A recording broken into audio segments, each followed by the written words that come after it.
નમસ્કાર. એક જબરજસ્ત મોટા બ્રેકિંગ ન્યૂઝ સામે આવ્યા છે. 36 દિવસથી જંતર મંતર ઉપર જે વિદ્યાર્થીઓનું આંદોલન ચાલી રહ્યું હતું એ આંદોલનને એક મોટી સફળતા મળી છે અને આખો દેશ જે વાતની રાહ જોઈને બેઠું હતું એ શિક્ષણ મંત્રી ધર્મેન્દ્ર પ્રધાને રાજીનામું આપી દીધું છે. અને ધર્મેન્દ્ર પ્રધાને રાજીનામું આપ્યું છે એમાં શું લખ્યું છે એના વિશે હું તમારી સાથે વાત કરીશ. મારું નામ રાજેશ શાહ છે અને તમે જોઈ રહ્યા છો ગુજરાતના સૌથી મોટા ડિજિટલ ન્યૂઝ પ્લેટફોર્મ ખબર છે .com. 36 દિવસ સુધી ચાલાવેલા આંદોલનને આખરે સફળતા મળી અને આ દેશમાં યુવાનોની એક મોટી જીત થઈ કે આખરે સરકારે ઝૂકવું પડ્યું અને કેન્દ્રીય શિક્ષણ મંત્રી ધર્મેન્દ્ર પ્રધાને રાજીનામું આપવું પડ્યું. ધર્મેન્દ્ર પ્રધાને રાજીનામું આપ્યું એમાં શું લખ્યું છે એના વિશે વાત કરીશ અને પછી આ આંદોલન વિશે થોડું એનાલિસિસ પણ કરીશ. તો આંદોલનમાં એમણે એવું લખ્યું છે કે મારા યુવા સાથી મિત્રો, હું છેલ્લા દશકાથી વધારે સમયથી એક વિદ્યાર્થી તરીકે, શિક્ષણ તરીકે અને શિક્ષણ સુધારાની સાથે સમર્પિત રહ્યો છું. મારો કાયમ એવો વિશ્વાસ રહ્યો છે કે એક સશક્ત અને દૂરદર્શી વ્યવસ્થા શિક્ષણમાં હોવી જોઈએ. એમણે આમ તો ઘણું બધું લાંબુ એક્સ પ્લેટફોર્મ પર લખ્યું છે, પણ જે મહત્ત્વનું લખ્યું છે એ હું તમને કહેવા માગું છું કે ધર્મેન્દ્ર પ્રધાને લખ્યું કે છેલ્લા 10 દિવસથી જે ઘટનાક્રમ દેશમાં બની રહ્યો છે એનાથી હું દુઃખી છું.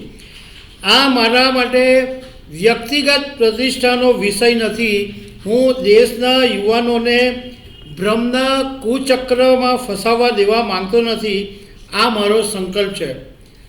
જંતર મંતરમાં દેશમાં જે સ્થિતિ બની છે આ સ્થિતિ રાષ્ટ્ર વિરોધી શક્તિઓ ફાયદો ન ઉઠાવી જાય, દેશની એકતા જળવાઈ રહે અને ભારતના વિદ્યાર્થીઓનું ભવિષ્ય કાયદાની જાળમાં ફસાઈ નહીં જાય અને બાળકો પોતાનો સમય ભણવામાં લગાવે અને એમના કેરિયર ઉપર ફોકસ કરે. આ બધી બાબતોનો લાંબો વિચાર કરીને આખરે મેં મારું રાજીનામું આપ્યું છે અને પ્રધાનમંત્રી નરેન્દ્ર મોદીને મેં મારું રાજીનામું મોકલી આપ્યું છે. કેન્દ્રમાં 12 વર્ષમાં પહેલી વાર એવી ઘટના બની કે કોઈ મંત્રીએ રાજીનામું આપવું પડ્યું. છેલ્લા 36 દિવસથી અનેક વિદ્યાર્થીઓએ આંદોલન કર્યું અને 20મી તારીખે ઘણા બધા વિદ્યાર્થીઓ પર લાઠી દંડા, ટીયર ગેસ પણ ઝીકાયા.